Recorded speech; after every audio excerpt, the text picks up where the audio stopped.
विश्वं दर्पण दृश्यमान नगरी तुल्यं निजान्तर्गतम् पश्यन्नात्मनि मायया बहिरिवोद्भूतं यथा निद्रया यः साक्षात् कुरुते प्रबोधसमये स्वात्मानमेवाद्वयम् तस्मै श्रीगुरुमूर्तये नम इदं श्रीदक्षिणामूर्तये।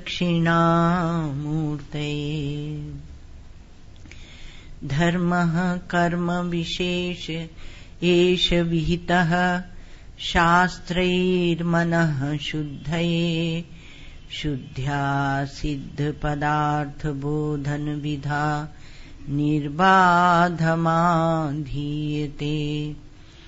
तत्त्वं त्वं तदिति प्रमा श्रुतिरमा भेदभ्रमा पोहिनी पूर्णानन्दपदप्रसाद परमा सद्यः क्षमा मुक्तये। अखण्डानन्द सम्बोध पूर्तये ब्रह्ममूर्तये सुधास्मित समाश्लिष्ट नेत्रान्तस्फूर्तये नमः।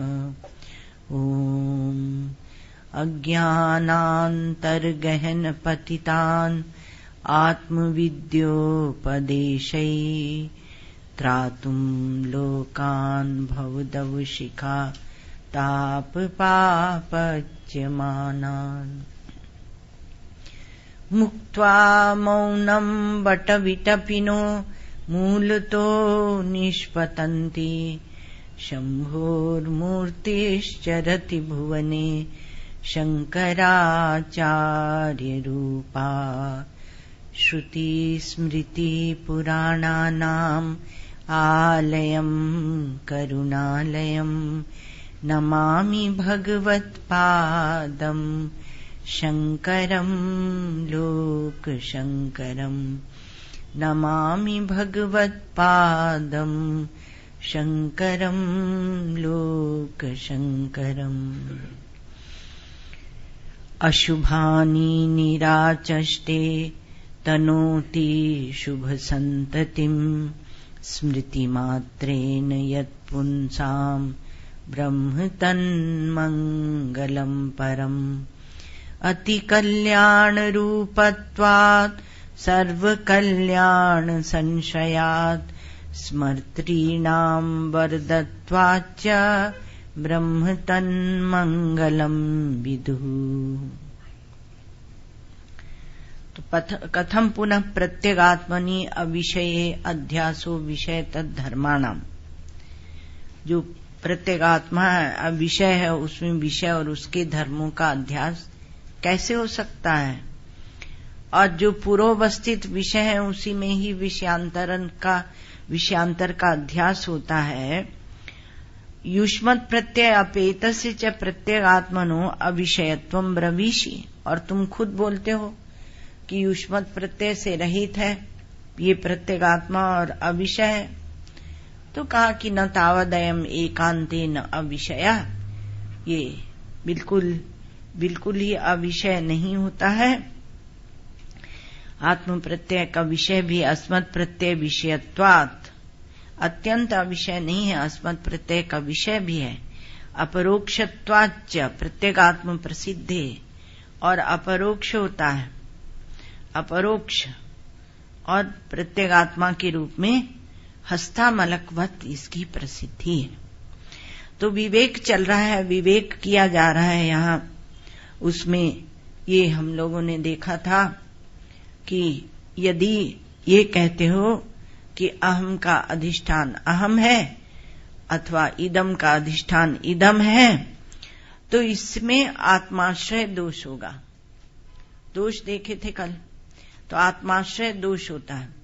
और अहम का अधिष्ठान इदम और इदम का अधिष्ठान अहम। तो इसमें क्या होगा कहा अन्योन्याश्रय दोष लग जाएगा।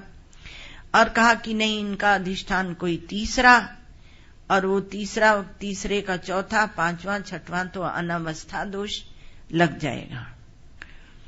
तो विचार करने पर चेतन ही अधिष्ठान सिद्ध होता है। चेतन ही अधिष्ठान सिद्ध, और चेतन संबित जो है वह मैं से भिन्न नहीं है, इसका विचार चल रहा है। तो अहम अर्थ से विलक्षण है संबित, और जो अहमर्थ वृत्ति और विषय, अहमर्थ वृत्ति और विषय तीनों का प्रकाशक है। वो स्वयं प्रकाश है, वो प्रत्येगात्मा है और तीनों का प्रकाशक है। इनसे अहमर्थ वृत्ति और विषय, इनसे वह अनवच्छिन्न भी है और इनका अधिष्ठान भी है, परिचिन्न नहीं है। परिचिन्न माने देश काल वस्तुकृत सभी प्रकार के परिच्छेद उसमें नहीं है। अब ये विषय अनेक भासते हैं। ये वृत्ति जो उठती है जिससे हमें ज्ञान होता है, उसके बारे में देख लेते हैं। तो विषय अनेक भासते हैं और विषय में ही इनका भेद भी भासता है। जब हम किसी वस्तु को देखते हैं तो वस्तु की विषयाकारता जो बनती है, उसी में उसके देश काल की भी विषयाकारता बनती है। आप कहते हैं अच्छा, इसको तो हमने वहां उस स्थान पर उस समय देखा था, तो देश काल भी उसके साथ में आ जाता है। तो विषय अनेक भासते हैं और उनका देश काल नहीं होगा तो भेद कौन बनाएगा? उनका भेद भी हमें भासता है। विषय अनिर्वचनीय है और उनका भेद भी अनिर्वचनीय ही है। वेदांतियों के ऊपर ये आक्षेप है कि तुम एक शब्द लाए हो अनिर्वचनीय और उसको फिट करते हो। जैसे रज्जु सर्प पर आक्षेप करते हैं, वैसे अनिर्वचनीयता पर भी आक्षेप करते हैं। तो कहा कि तो उनका कहा विषय अनिर्वचनीय ही भासते हैं और उनका भेद मतलब न सत है, न असत है, न सदसत है, अनिर्वचनीय है। उनका भेद भी अनिर्वचनीय ही भासता है। वृत्तियां अनेक भासती हैं, तो एक के बाद एक दूसरी, उनके विषय भी अनेक होते हैं। शांति समझते जाना, बहुत आनंद आएगा आपको, क्योंकि आप विवेक कर रहे हैं और विवेक करके जो अवांछनीय है उसको आप हटा देंगे और हटाते ही आप आनंद स्वरूप हैं। तो विषय अनेक होते हैं और उनका आश्रय भी भिन्न होता है। तो ये विषय जो अनेक होते हैं और आश्रय भी उनका भिन्न होता है, तो ये वृत्तियों को आपको बता रहे हैं। तो ये वृत्तियां जो विषयाकार वृत्ति बनती है, वह प्राग अभाव प्रतियोगिनी होती है। पहले मान लीजिए आपने एक वृक्ष को देखा, हरे भरे वृक्ष को पहले नहीं देखा था, तो पहले उसका अभाव था और अब आपको वृक्ष दिखा। तो प्राग अभाव प्रतियोगिनी हुई वृक्षाकार वृत्ति। और दृश्य होती है, वृत्ति जो होती है वो दृश्य होती है। एक तो दृश्य को विषय करती है और स्वयं वृत्ति भी दृश्य होती है। और वृत्ति सापेक्ष होती है, अर्थात किसी विषय के सापेक्ष होती है, तब वृत्ति तदाकार बनेगी, तो उसके सापेक्ष होती है। और प्रकाश्य होती है, कोई और उसका प्रकाशक होता है, वो प्रकाश्य होती है। और वह वृक्षाकार वृत्ति आपकी हमेशा नहीं बनी रहेगी, उसका प्रध्वंस भी हो जाएगा, दूसरी वृत्ति आ जाएगी। तो प्रध्वंसाकार प्रतियोगिनी भी होती है। और तो वृत्ति में इतना हो गया, एक तो उसको कोई आश्रय चाहिए, उसको कोई विषय चाहिए, वो प्राग अभाव प्रतियोगिनी होती है, वो प्रध्वंसा भाव प्रतियोगिनी होती है। तो ये वृत्ति जो होती है और उसके विषय होता है, आश्रय होता है, आश्रय अहम भी होता है उसके क्योंकि पर प्रकाश्य है, उसको अपेक्षा होती है किसी अन्य प्रकाश की, तो आश्रय भी होता है, ध्वंस भी होता है, भिन्न भिन्न भी होती है, पृथक पृथक भी होती है। तो संक्षेप में आप कहें तो वृत्ति साश्रया। शब्दों से घबराना मत, क्योंकि आपको समझाते जाते हैं तो उन शब्दों को ग्रहण कीजिए, क्योंकि वेदांत जितना आप अपने देश की भाषा में समझेंगे वैसा आप विदेश की भाषा में नहीं समझ सकेंगे, क्योंकि यहाँ के शब्दों में ही एक संस्कृति छुपी हुई है।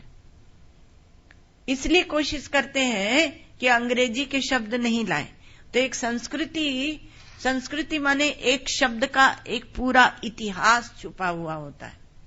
तो वृत्तियां जो हैं संक्षेप में वो साश्रया होती हैं, वो सविषया होती हैं, वो प्राग अभाव प्रतियोगिनी होती हैं और प्रध्वंसा भाव प्रतियोगिनी। प्रतियोगिनी माने उसके सामने खड़ी हुई। प्रध्वंस के पहले जो अभाव था उसके सामने वो वृत्ति खड़ी हो गई और बाद में उसका नाश होगा उसके सामने, अर्थात बीच में खड़ी हुई है। तो प्राग अभाव प्रतियोगिनी होती है, प्रध्वंसा भाव प्रतियोगिनी होती है। उसको जब दिखती है तब ये दो अभाव की प्रतियोगिनी बन के दिखती है। और सध्वंसा होती है, ध्वंस होती है, और परस्पर भिन्ना होती है। वृत्तियों को आप पुराने आचार्यों को देखेंगे तो एक साथ इतने शब्द बिना उसमें ऊपर जो पंक्ति लिखते हैं तो उसमें बीच में जो भेद होता है वो भी नहीं बनाते, एक साथ यूं बोल देते हैं। तो आप जब पढ़ने जाएंगे तो बोलेंगे शास्त्र बहुत कठिन है। कठिन नहीं, आप अर्थ समझ लें तो आपके लिए आनंददायी हो जाता है। और इतना ही नहीं, एक बहुत बड़ी उपलब्धि आपको यह होती है कि हमारे देश के जो ऋषि मुनि हैं, प्राचीन जो आचार्य हैं, विचारक हैं, चिंतन है, उनके साथ आप जुड़ जाते हैं, आप उनके साथ जुड़ते हैं और तब वो महिमा उनकी कृपा से, उनके अनुग्रह से वह महिमा, वह विद्या, वह चेतना आपके हृदय में प्रकट होने लगती है। तो वृत्तियां क्या है? कहा साश्रया सविषया प्रागभाव प्रध्वंसा भाव प्रतियोगिनी सध्वंसा परस्पर भिन्ना, ये वृत्ति है। ठीक है। साथ ही अपने को प्रकट करने के लिए, साश्रया कहा ना, अपने को प्रकट करने के लिए उन्हें एक अखंड आत्मसत्ता संवित की अपेक्षा है, तब वो प्रकट होती है। बिना चेतन के कुछ भी प्रकट नहीं होता, जड़ांध परंपरा नहीं चलती, नहीं तो वृत्ति जो है वो प्रकाशित नहीं कर पाएगी यदि चेतन नहीं होगा। तो एक तो इसमें बात एक और ये निकल के आती है कि अहमर्थ भी जो है वो वृत्ति में सविषयक ही प्रकाशित होता है। जब वो विषय को ले लेता है तब वो सविषयक ही प्रकाशित होता है। अहमर्थ, आपका अहमर्थ जो पहले एक दिन बताया था, अलक्षित अहमर्थ, अशोधित अहमर्थ, सविषयक अहमर्थ, जो विषय के साथ है अहमर्थ, जिसको आप मैं कहते रहते हैं, उसका अर्थ क्या है? अहम का अर्थ, तो उसका अर्थ क्या है? तो अलक्षित जो अहमर्थ है, अशोधित अहमर्थ है, तो वह भी सविषयक ही प्रकाशित होता है वृत्ति में, क्योंकि वहां पर मिलावट हो गई। वस्तुतः अहमर्थ में वृत्तिमत्व और विषयवत्व दोनों अहमर्थ में आरोपित किए जाते हैं। आप विशुद्ध चेतन है, लेकिन आप में वृत्तिमत्व और विषयवत्व, हम लोग विचार क्या कर रहे हैं? अहमर्थ, वृत्ति और विषय, कुछ 2-3 दिन से ऐसे ही चल पड़ा। तो कहा कि ये वृत्तिमत्व और विषयवत्व ये दोनों आरोपित हैं। कैसे? तो जरा हम अपने जो चिंतन करते हैं, जो जैसे हम व्यवहार करते हैं, तो उसके जो हमारे मान बिंदु हैं, उन मान बिंदुओं का थोड़ा विश्लेषण करें तो हमें स्पष्ट हो जाएगा। तो आप क्या बोलते हैं? मैं घट का मालिक हूं, घड़े का, मैं तो छोटी छोटी चीजों के लिए सब लोग लड़ते रहते हैं, हमने देखा। छोटी सी चीज के लिए उसने उसको उठा लिया था, घर में झगड़ा हो गया, घर में क्लेश कला हो गया। तो मैं घट का मालिक हूं या घट का मैं स्वामी हूं? मैं बुद्धि का स्वामी हूं का घट को हमने छोड़ दिया, हम अब बुद्धि का अभिमान करते हैं, तो मैं बुद्धि का स्वामी हूं, वो घट ही है वो भी। और कहा कि मैं वेदांत विद्या बहुत अद्भुत है, ये क्या नहीं उठा के किसके साथ रख दे, ये ब्रह्मा जी को उठा के पिपीलिका के साथ रख दे, पिपीलिका को उठा के ब्रह्मा जी के साथ रख दे। ऐसी समता की बात, ऐसी समता की बात करने वाला विश्व में और कोई नहीं है। ये ब्रह्म विद्या करेगी, श्री कृष्ण करेंगे। श्री कृष्ण ने गीता में समता समता को भर दिया, समत्व को भर दिया, और वो समत्व बुद्धि हुए बिना अर्जुन युद्ध कर नहीं सकता था कि विषमता बनी रहती। तो आप विचार विश्लेषण कर रहे हैं, तो कह रहे हैं कि मैं घट का मालिक हूं, स्वामी हूं, मैं बुद्धि का स्वामी हूं, और मैं चित्त की एकाग्रता का स्वामी हूं। ये सब आपके अंदर बहुत जल्दी जल्दी आते हैं, थोड़ा धैर्य देकर आप देखेंगे। इसीलिए बैठने को कहा जाता है, ज्ञान को स्थिर करता है ध्यान। कहीं बैठ के आप मनन ही नहीं करेंगे, ध्यान ही नहीं करेंगे, तो सुना सुनाया ज्ञान शब्दात्मक होकर रह जाएगा, शब्द रह जाएगा। तो मैं एकाग्रता का स्वामी हूं, मैं राग द्वेष से आवृत हूं, मैं सुख दुख से बंधा हुआ हूं। यहां सब में क्या किया आपने? अन्य के अन्य धर्मों का मैं पर अध्यारोप कर लिया, अन्य के धर्मों का अपने मैं पर अध्यारोप किया, और अपने मैं का स्वयं अन्य के धर्मों पर आरूढ़ हो गए। आपका मैं स्वयं अन्य के धर्मों पर आरूढ़ हो गया, इसी को बोलते हैं अध्यास। एक एक वाक्य को आप देख लेना। मैं बुद्धि की एकाग्रता का स्वामी हूं, तो आप बुद्धि के ऊपर चढ़ गए, और बुद्धि ने आपके चेतन में अखंड अद्वितीय संवित में प्रवेश कर दिया। और बुद्धि है एक विषय, लेकिन बुद्धि के धर्मों को आपने अपने ऊपर ले लिया, उसके धर्मों को अपने ऊपर ले लिया। और कोई कह दे कि तुम मूर्ख हो तो आपको बहुत बुरा लग जाता है। और तो और महाराज, कोई साधुओं में ऐसा चलता है कि कोई कह दे कि तुम स्त्री हो तो बड़ा भारी बवंडर मच जाता है। अरे स्त्री है तो स्त्री कह दिया तो उसमें क्या बवंडर मचाने की जरूरत। लेकिन अध्यास को इतना महत्व दिया जाता है, तो कहा कि ये तो हमें स्त्री देखते हैं, हम साधु हो गए, और ये तो हमें स्त्री देखते हैं। किसी ने कह दिया तो आश्रम में दूसरे साधक लड़ पड़े, स्त्री कैसे कहा? अभी स्त्री आकृति है, तो आकृति को यदि कह दिया तो आकृति को आकृति के स्थान पर रहने दो, इतना झगड़ा क्यों मचाते हो? तो ऐसा चलता है। हंसने की बात को दुख में बदल लेते, जो हंसने की बात है। तो ये अध्यास है। ये क्या है? संवित और संवित के विषय। जो संवित, एक तो हमारी एक अहम अर्थ में संवित है, और उस संवित में, उस चेतना में, उस चेतन में जो विषय आते हैं, जब वो सोपाधिक हो जाती तब उसे चेतन को चेतना कहने लगते हैं। इसलिए शब्द का प्रयोग करेंगे तो आप सावधान रहना। तो संवित और संवित के विषय, तो ये क्या है? चाहे आप ये उसको कहो कि सुखी है, दुखी है, करता है, भोगता है, इससे अहंकार को आप ले आइए। मतलब अब अहंकार का विश्लेषण थोड़ा सा कर लीजिए। तो अहंकार को आप कहेंगे कि अहंकार सुखी है, दुखी है, करता है, भोगता है, तो इस रूप से अहंकार को कहो। और चाहे जो प्रमाण जन्य है, अर्थात प्रमाण का फल है, प्रमा, उसके रूप में कहो। चाहे प्रमेय के विषय के रूप में कहिए, चाहे प्रमाण के रूप में कहिए, लेकिन जाके अहमर्थ के साथ अध्यास होता है। अध्यास प्रमेय और प्रमाण का नहीं होता, अध्यास जाके प्रमाता को स्पर्श करता है, ये गड़बड़ हो जाती है।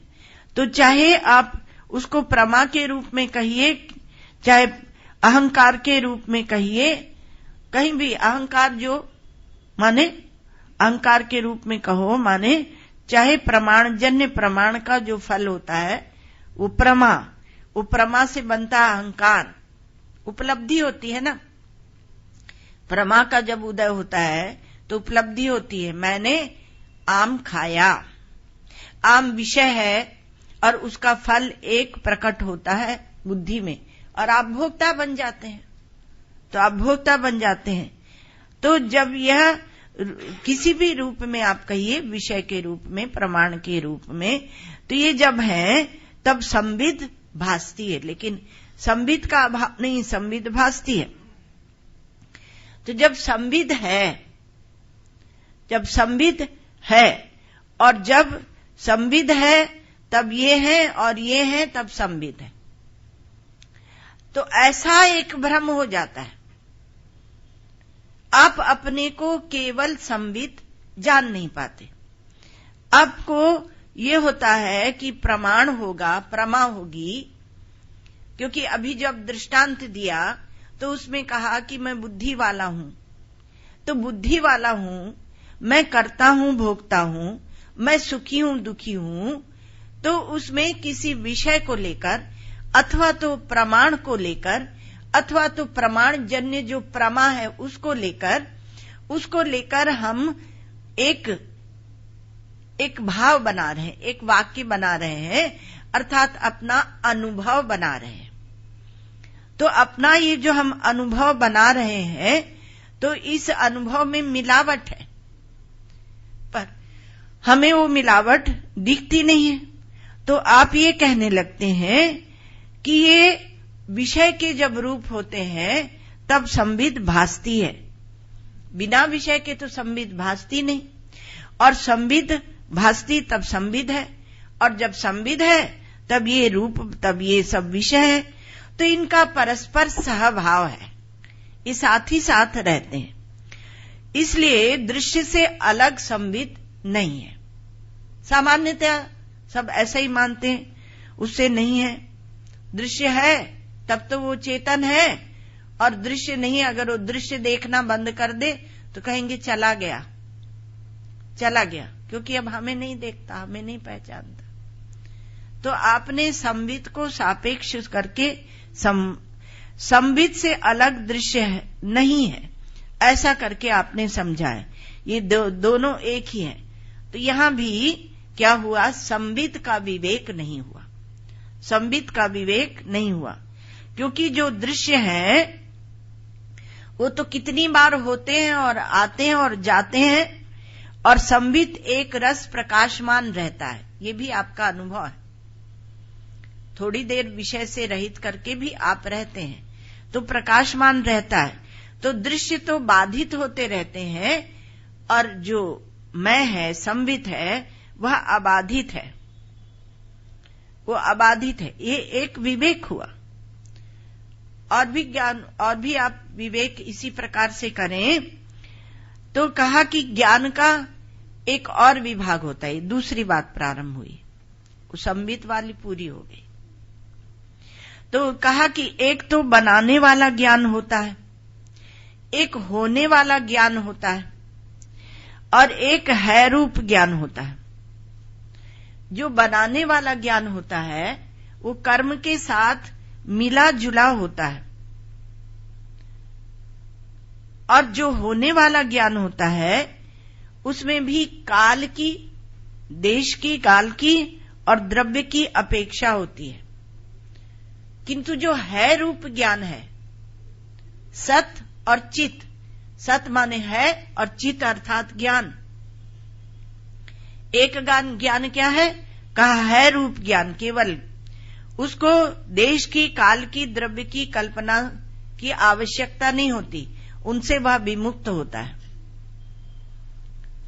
तो एक ज्ञान जो होता है वह कृतक होता है, बनाने वाला, कर्म की भी अपेक्षा है और देश काल वस्तु द्रव्य आदि सबके साथ की अपेक्षा है, वह ज्ञान उसमें मिल गया है, उसको हम पृथक नहीं कर पाए। और एक जो होने वाला ज्ञान है, उसमें कर्म वो कृतक ज्ञान नहीं है, वो थोड़ा सा श्रेष्ठ है, लेकिन काल और द्रव्य से वो मिला जुला है। मिलना जुलना माने अध्यास। अध्यास शब्द आपको भारी लगता है, इसलिए हम लोग भ्रम ले आते हैं, मिलना जुलना मेल मिलाप ले आते हैं। और जो है रूप ज्ञान है, वह किसी से मिलता जुलता नहीं, वह देश काल और वस्तु द्रव्य की कल्पना से विनिर्मुक्त है, उससे विमुक्त ही रहता है। अर्थात जो फैलता सिकुड़ता हुआ अंदर और बाहर ये बदलते हुए संबित काल और मरते जीते विषय, इनसे वो बिल्कुल विलक्षण है, वो संविद रूप है। तो है रूप ज्ञान को नहीं पहचानते तो होना रूप जो ज्ञान है, होने वाला ज्ञान, उसको पकड़ते हैं, और उसको भी नहीं पकड़ के हम जो बनना वाला ज्ञान है, बनने वाला, उस तक जाते हैं। तो विवेक के लिए आप इसको जानें और अपने आप में विवेक करें कि आप कौन से ज्ञान में बैठते हैं, है रूप ज्ञान में, होना रूप ज्ञान में, या बनना रूप ज्ञान में, कौन से ज्ञान में आप बैठते हैं। दृश्य नाम की जो वस्तु है, जिसका नाम दृश्य दिया गया है, वो देश वाली है, काल वाली है और अनेक आकार वाली है। दृश्य तो रोज ही रोज सुन रहे हैं, तो आप जानते हैं। अब तो देश वाली है, काल वाली है, वस्तु वाली है, उसमें वस्तुएं चीजें आती जाती हैं, अनेक आकार वाली है, वृत्ति वाली है। वृत्ति बनेगी तब तो आप जानेंगे, आपके हृदय में, बुद्धि में, मन में जब वृत्ति बनेगी, मनोवृत्ति, बुद्धि वृत्ति, तब आप जानेंगे। अभिमान वाली है दृश्य नाम की वस्तु, क्योंकि वृत्ति भी दृश्य है। कहा यह जा रहा है कि वृत्ति भी दृश्य है। होना, वृत्ति में जो होनापना है, वह भी दृश्य है। तो ये जो दृश्य है, ये कभी भासती है वृत्ति और कभी नहीं भासती है, बदलती रहती है, बदलती रहती है। ये सब जितना हम दृश्य देख रहे हैं वो बदल रहा है। रुक जाते हैं जिसमें आप थोड़ा वहां तक पहुंचे, और पूर्व के संस्कारों के कारण ये जो हमारी वृत्ति है, जिसको हम दृश्य कहते हैं, वो विचित्र विचित्र रूप धारण करती है। सबकी वृत्ति एक जैसी नहीं होती, उसमें देश काल वस्तु जुड़ती है और वृत्ति जुड़ती है, अभिमान जुड़ता है, कभी भासती है कभी नहीं भासती है, बदलती रहती है। और पूर्व संस्कारों की कथा आपको सुनाई थी कि माता पिता के संस्कार, फिर माता के माता पिता के संस्कार, फिर उनके माता पिता, कितने दूर से संस्कार आते हैं।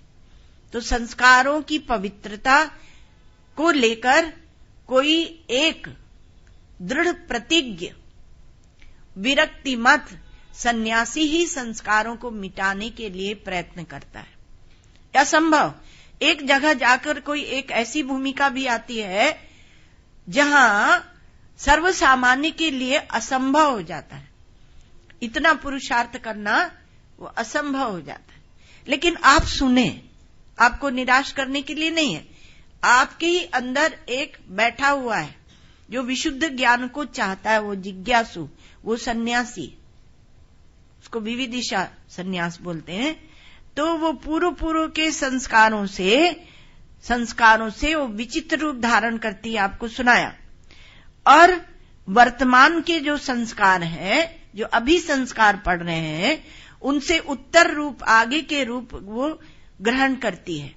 आपकी वृत्ति, उत्तर वृत्ति इतनी सूक्ष्म उत्तर रूप ग्रहण करती है, आपका ज्ञान, आपकी वृत्ति। तो इसको जाने, जो है दृश्य, लेकिन दृश्य को क्यों माया कहते हैं, क्यों इतना उसको कॉम्प्लिकेटेड क्यों कहते हैं, तो संस्कारों से जुड़कर वो ग्रहण करती है, और एक संस्कार के धक्के से आपको पता नहीं है कब कौन सी वासना का उदय हो जाता है। तो पूर्व के जो संस्कार हैं उनके धक्के से दूसरी वासना पैदा होती है, और वो दूसरे संस्कार के धक्के से तीसरी वासना पैदा होती है। ये सबके लिए है, और भिन्न भिन्न विषय के रूप में प्रतीत होते रहते हैं। केवल आप व्यक्ति को थोड़ी देखते हैं, उसके साथ कहीं मिठास जोड़ते हैं, कहीं कड़वाहट जोड़ते हैं, कहीं उदासीनता जोड़ते हैं, कहीं बोलते हैं हमारे पास समय नहीं, जाने दो इसको, उपेक्षा जोड़ते हैं। तो ये जोड़ते हैं, और जरूरत भी नहीं कि सबके साथ सब जुड़े हैं, वो भी कोई आवश्यकता नहीं। तो ऐसे संस्कारों के कारण, तो ये जो संस्कारों के धक्के से फिर वासना से आपका व्यवहार, कर्म, उसके पुनः संस्कार, वर्तमान में जो संस्कार, उनसे पुनः भविष्य में उस प्रकार के कर्म, भविष्य में उस प्रकार की वृत्ति, वासना, ऐसे ये चलता रहता है। अब इसका कहाँ उद्धार होगा? ये सब क्या हुआ है कि संविद में, आपके संविद में ही संस्कारों और वासनाओं का, आपके अंदर ये संस्कारों का और वासनाओं का एक कोलाहल मचा हुआ है, एक हल्ला सा मचा हुआ है, जिसके कारण आपको कभी शांति ही नहीं होती। और ये कोलाहल जो मचा हुआ है, उसके कारण आपको शांति नहीं मिलती, और शांति नहीं मिलने के कारण विवेक करने में असमर्थता आ जाती है। हम विवेक नहीं कर पाते। यदि शांति होगी तब तो विवेक करेंगे। हम सत्संग सुनेंगे तो बिनु सत्संग विवेक न होई। भगवान वो गोस्वामी तुलसीदास जी महाराज कहते हैं कि बिनु सत्संग विवेक न होई, और राम कृपा बिनु सुलभ न सोई। बिना सत्संग के विवेक नहीं होता, और राम की कृपा के बिना वह सुलभ नहीं है। अब विवेक वाला सत्संग ही हम नहीं सुनना चाहे, हम मनोरंजन वाला हो जिसमें मन के भाव यूं लहराते रहते हैं, उसी को सत्संग कहें तो ठीक है, वो भी ठीक है। कम से कम उतनी देर आप दूसरे दृश्यों को भूलकर किसी एक अलौकिक दिव्य दृश्य में प्रवेश कर रहे हैं, ठीक है, कभी तो शांति आ जाएगी। एक बार श्री महाराज जी विराजे थे, तो महाराज जी ने कहा कि ये कथावाचक कुछ ऐसे कह रहे थे, तो किसी ने कहा नहीं, पढ़ते हैं सुनाने के लिए, अपने अंदर विवेक करने के लिए ऐसे कुछ बोल रहे थे। तो एक सेवक ने कहा कि महाराज जी कभी उन्हें भी विवेक हो जाएगा। तो महाराज जी ने कहा हाँ, विवेक तो हो जाएगा ना, ऐसा तो बोला इस जन्म में नहीं तो अगले जन्म हो जाएगा। तो महाराज जी ने कहा हाँ, वो तो कभी मक्खी मच्छर को भी हो जाएगा। अब 100 जन्म, 1000 जन्म, लाख जन्म लेगा, करोड़ जन्म लेगा, तो ये जन्म मृत्यु की जो परंपरा है, उसका ही जिसे विवेक नहीं हुआ, उसको कहाँ की बात समझाई जाए। तो विवेक की असमर्थता आ जाती है, क्योंकि ये संस्कारों का जो धक्का है, दृश्य का जो इतना बड़ा विस्तार है, और उसमें आपके अंदर इनका एक कोलाहल सा मचा हुआ है। अभिप्राय क्या है कि जो इदमाकार दृश्य है और अनिदम जो संवित है, लेकिन इसमें एक बात याद रखना, आपको ये निराश करने के लिए बात नहीं कही। ये सब भिन्न भिन्न विषय ये प्रतीत होते रहते हैं, लेकिन आपके अंदर संवित अखंड एक रस बनी रहती है, उसकी ओर दृष्टि जाए, इसलिए ये बात कही जा रही है। तो इदमाकार जो दृश्य है और अनिदम जो संवित है, तो इदंता अनास्कंदित और इदंता से अनाक्रांत शब्द है, और असंस्पृष्ट उसका अर्थ यही निकलता। जो अनिदम है वह इदंता के दोषों से रहित है। जो इदम यह जो दृश्य का इतना वर्णन सुनाया, लेकिन अनिदम रूप जो आपकी शुद्ध संवित है, जो शुद्ध अहम अर्थ है वह असंस्पृष्ट है। उसमें इस दृश्य का इस इदंता जो आक्रांत करती है हमारे चित्त को, स्कंदित करती है हमारे चित्त को, लेकिन संवित वह इदंता से अनास्कंदित है और इदंता से अनाक्रांत है, उससे असंस्पृष्ट है। जो अनिदम है वह इदंता के सब दोषों से रहित है, तब तो उसको अनिदम कहा।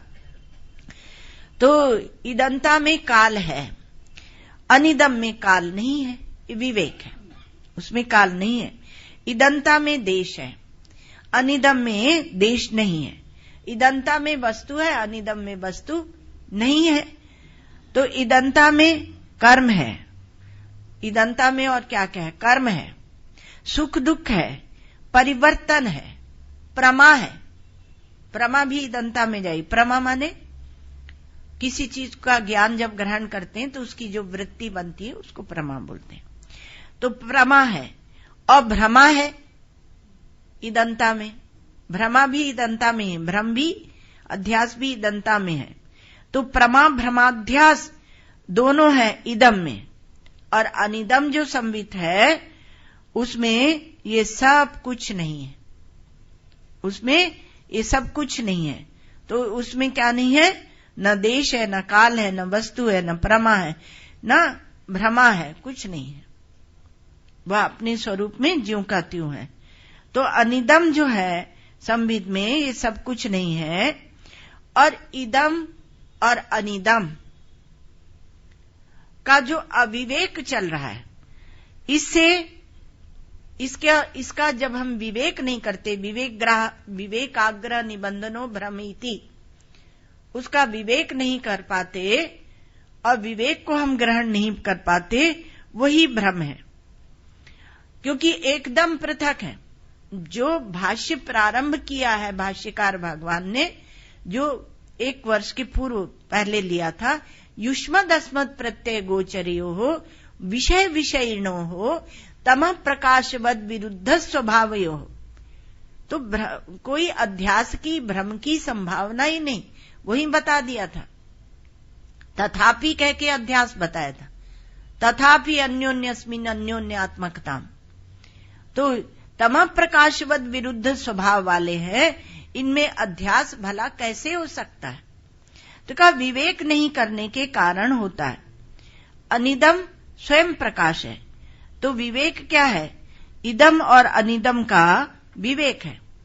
तो अनिदम का स्वयं प्रकाश है और इदम यह पर प्रकाश है, इसको अपने लिए दूसरे की अपेक्षा है। तो इदम जो है ये पर प्रकाश्य है और यह विषय है, यह आश्रित है, यह पराधीन सत्ताक वाला है। इसको पराधीन, इसकी सत्ता है, कोई प्रकाशक हो तब ये जिए, तो पराधीन सत्ता वाला है, इसकी स्वतः सत्ता नहीं है। यह परापेक्ष है, तो इसकी स्वतः सत्ता नहीं है, तो इसकी स्वयं की कोई सत्ता नहीं। संवित की अपेक्षा से ये सिद्ध होता है, नहीं तो इसका जीवन ही नहीं है। जिसका कोई जीवन ही नहीं है वही आपको सता रहा है। जैसे भूत सताए, तो जिसका कोई सत्ता ही नहीं है, अस्तित्व ही नहीं है, वह दृश्य हमें सता रहा है, सताता रहता है। तो संवित की अपेक्षा से सिद्ध होता है। और अनिदम जो है वह स्वयं प्रकाश है, वह अविषय है। अविषय है ये तो पूर्व पक्षी भी कह रहा, अविषय है, वो आश्रय है।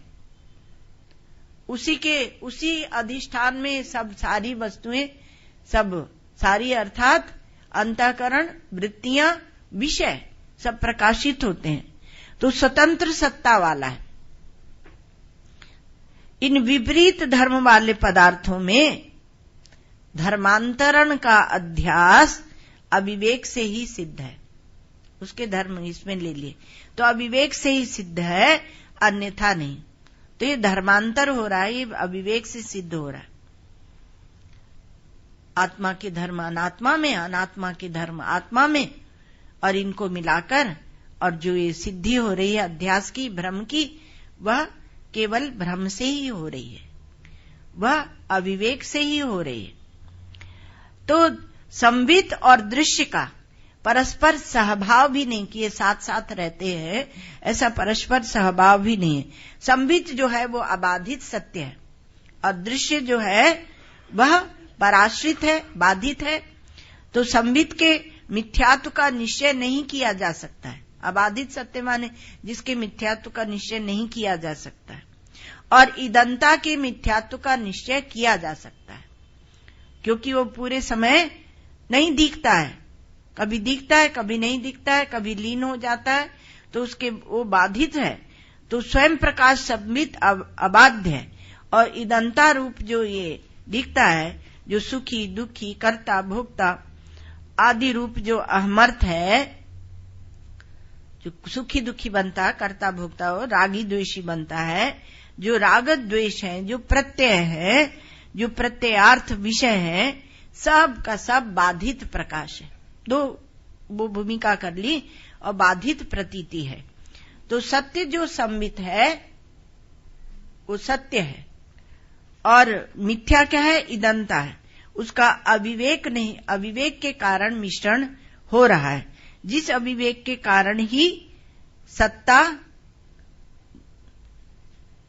एक, वृत्त्याकारता दूसरी, और फलाकारता प्रमा अथवा भ्रम की प्रतीति होती रहती है। तो ये सब अविवेक से है और अविद्या मूलक है। सब का सब अविवेक से और अविद्या मूलक है। कोई कहे कि हम बहुत होशियार हैं, लेकिन जब तक ये सदसद विवेक नहीं किया, तब तक उसने अपनी दी हुई परमात्मा के प्रदत्त जो विवेक है, विवेक सबके पास है, परमात्मा प्रदत्त विवेक का दुरुपयोग किया, उसका अपमान किया। तो अविवेक क्यों?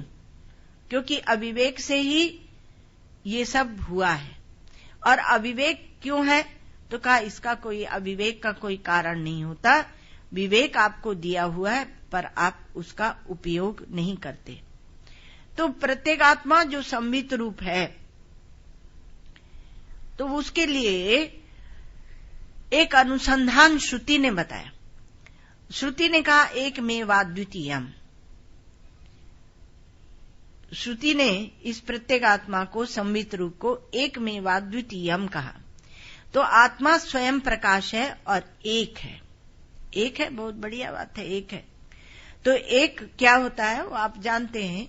एति इणगतौ धातु से एति इति एक शब्द बनता है। तो क्या है कि जैसे गाय है, तो गाय में एक गाय पना होता है, गोत्तो, उसको गोत्तो कहते हैं दृष्टांतों में। तो गाय पना होता है। तो वो गाय तो भूरी है, चितकबरी है, काली है, लाल है, सफेद है, अनेक प्रकार की गाय है। छोटी है, मोटी है, पतली है, दुबली है, बहुत सारी गाय हैं। पर सब गायें खड़ी हैं तो उनको आप कहेंगे गाय। तो वो क्या हुआ? गाय पना उनमें एक है। तो गाय पना क्या है? तो कहा उसके यहां पर गल कंबल होता है, ललरी बोलते हैं, गल कंबल होता है। माथे में 2 सींग होती हैं और पीठ में एक शिवलिंग होता है।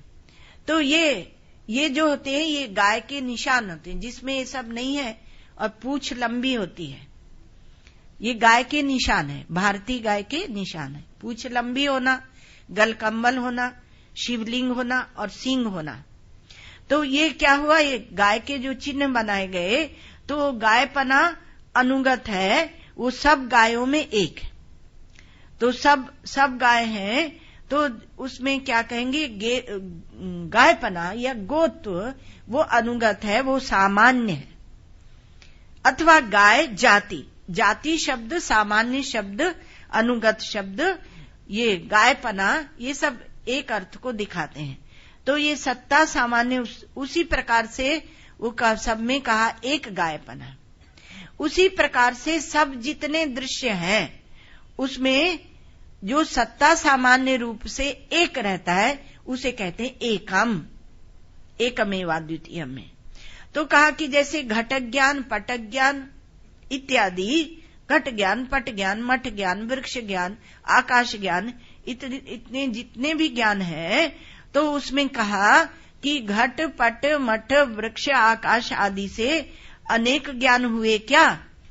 तो कहा नहीं, जैसे गायपना में ज्ञान, गायपना एक है, उसी प्रकार से ये सब ज्ञानों में ज्ञान एक है।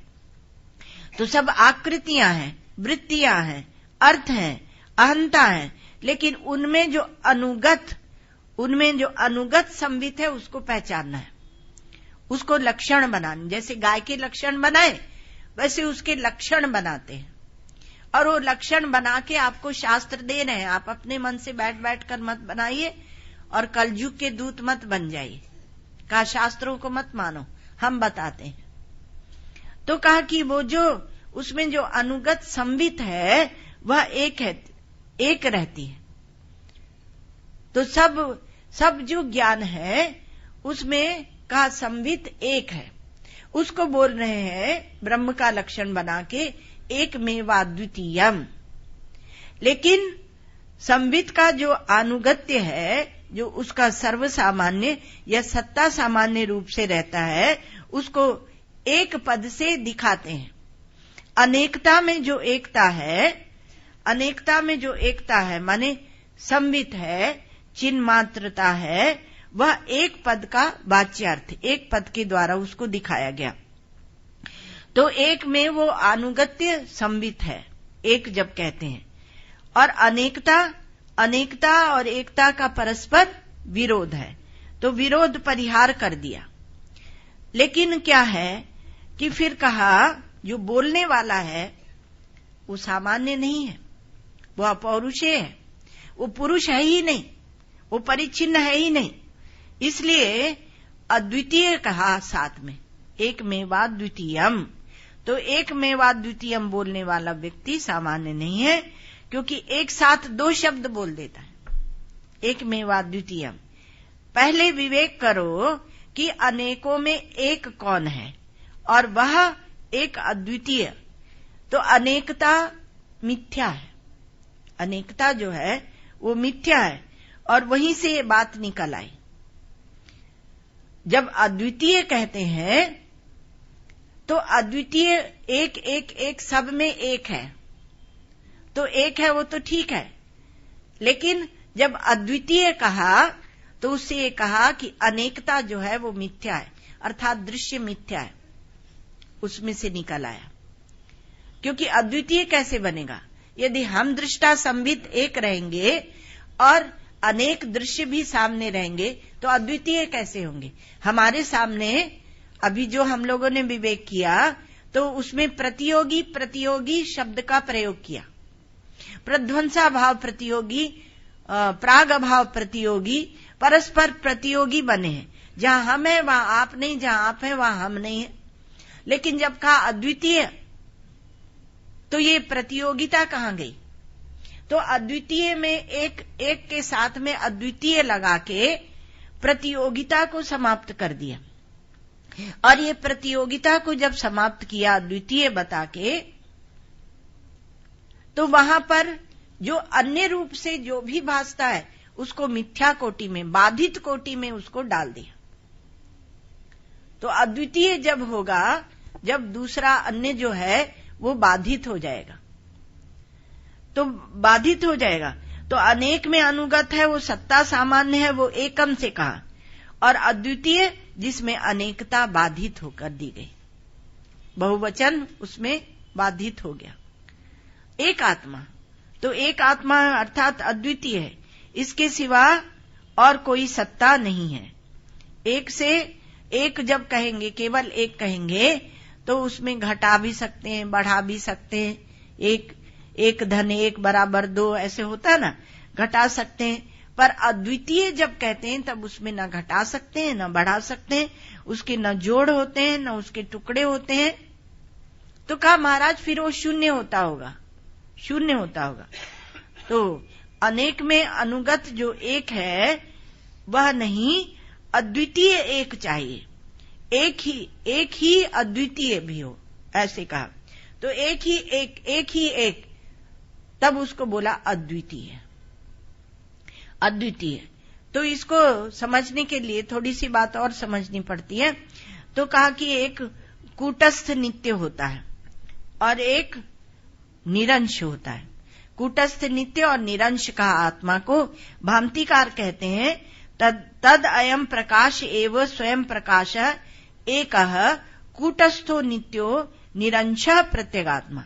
तो प्रत्यगात्मा के लिए यहां दो चीज आप ले लीजिए, एक कूटस्थ नित्य और एक निरंश। तो पहले हम लोग कूटस्थ नित्य पर विचार करेंगे। तो आत्मा स्वयं प्रकाश है और एक है पर कूटस्थ नित्य है।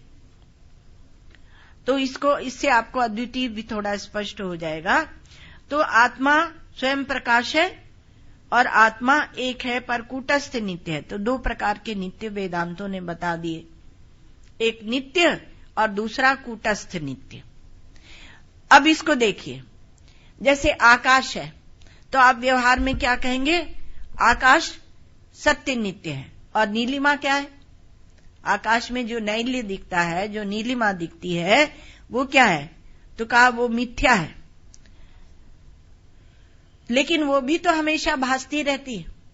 आकाश भासता रहता है तो नीलिमा भी तो भासती रहती है। तो आप आकाश को सत्य नित्य कह रहे हैं और नीलिमा को मिथ्या नित्य कह रहे हैं, वो ऐसा क्यों कह रहे हैं? तो कहा ये नीलिमा जहां भास रही है वहां है नहीं, वह नहीं होकर ही वो मिथ्या ही भास रही है। जब हम ब्रह्म विचार करते हैं तो आकाश भी आगे चलकर सोचने पर नहीं रहता है। तो आकाश को हम कूटस्थ नित्य नहीं कह सकते, केवल नित्य कहो, कूटस्थ नित्य नहीं कह सकते हैं। तो आकाश भासे तो नीलिमा का भान भी, आकाश भासता रहता है तो नीलिमा का भान भी नहीं मिटता है, नीलिमा भी भासती रहती है। तो आकाश, वास्तव में तो आकाश भासता नहीं है, तो नीलिमा ही भासती है, तो नीलिमा का भान भी होता। तो काल नित्य है, काल नित्य है क्योंकि उसका आदि अंत नहीं है, वो अनादि है और अनंत है। उसका आदि कहां ढूंढने जाए, ढूंढने गए तो मिला नहीं, तो उसे अर्थात ज्ञान का विषय नहीं बनता, तो उसको अनादि कहा। तो आदि नहीं है और अंत नहीं है, लेकिन काल की प्रतीति होती है वृत्ति से, अर्थात वृत्ति काल को टुकड़े टुकड़े करके ले लेती है। आपकी जो अखंड संवित है, जो आपकी अपरिच्छिन्न संवित है, वो काल को टुकड़े टुकड़े करके और ले रही है। इसलिए वृत्ति से आपको काल भासता है, नहीं तो काल भासता नहीं है। और काल आदि और अंत नहीं है उसका, परंतु फिर भी प्रतीति है। आकाश का आदि और अंत नहीं है, फिर भी प्रतीति है। तो आकाश की और काल की और आकाश की वृत्ति से प्रतीति होती है। तो बुद्धि में ही उसकी नित्यता भी भासती है, बुद्धि वृत्ति में भासती है और बुद्धि में ही नित्यता भी भासती है। तो इसलिए बुद्धि में जो वृत्ति रूप में भासता है, चाहे आकाश हो, चाहे काल हो, चाहे देश हो, वह कूटस्थ नित्य नहीं है, क्योंकि बुद्धि सोती है, जागती है। बुद्धि कभी मंद होती है, कभी प्रकट होती है। सुनते सुनते महाराज वेदांत बहुत हो गया, अब हम तो सो लेते हैं थोड़ा तो क्या कौन सोता है, वो बुद्धि थक जाती है, एकाग्र होके रह नहीं पाती, तो थोड़ा विश्राम चाहती है। तो कूटस्थ नित्य नहीं है। बुद्धि वृत्ति से जो भी भासेगा, तो वृत्तियों में नित्य रूप से जो भासता है, लेकिन वृत्ति में ऐसे भासता कि काल बना ही रहता है, बना ही रहता है। उसको एक और शब्द दिया गया, प्रवाही नित्य। जीव को भी कहते हैं प्रवाही नित्य, बना रहता है, फिर जन्म होता है, फिर मृत्यु होता है, काल की धारा में बहता रहता है तो चेतन, है तो ब्रह्म, लेकिन ये अध्यास के कारण, भ्रम के कारण वो वृत्ति में, काल की धारा में बना रहता है। तो इसको बोलते हैं प्रवाही नित्य है। तो वृत्तियों का जो अधिष्ठान है आत्मा, वह कूटस्थ नित्य है।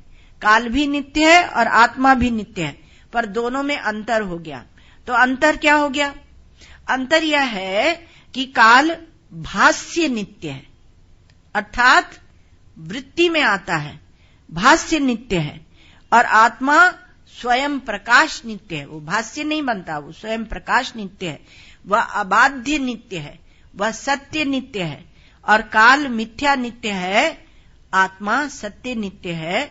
तो कूट शब्द पर ऐसे विचार हम लोग करेंगे, कल करेंगे, समय हो गया। ओम सर्वे भवन्तु सुखिनः, सर्वे सन्तु निरामया, सर्वे भद्राणि पश्यन्तु, मा कश्चित् दुःख भाग् भवेत्। असतो मा सद्गमय, तमसो मा ज्योतिर्गमय, मृत्योर्मामृतं गमय। ओम पूर्णमदः पूर्णमिदं पूर्णात् पूर्णमुदच्यते, पूर्णस्य पूर्णमादाय मेवावशिष्यते। ओम शांति शांति शांति।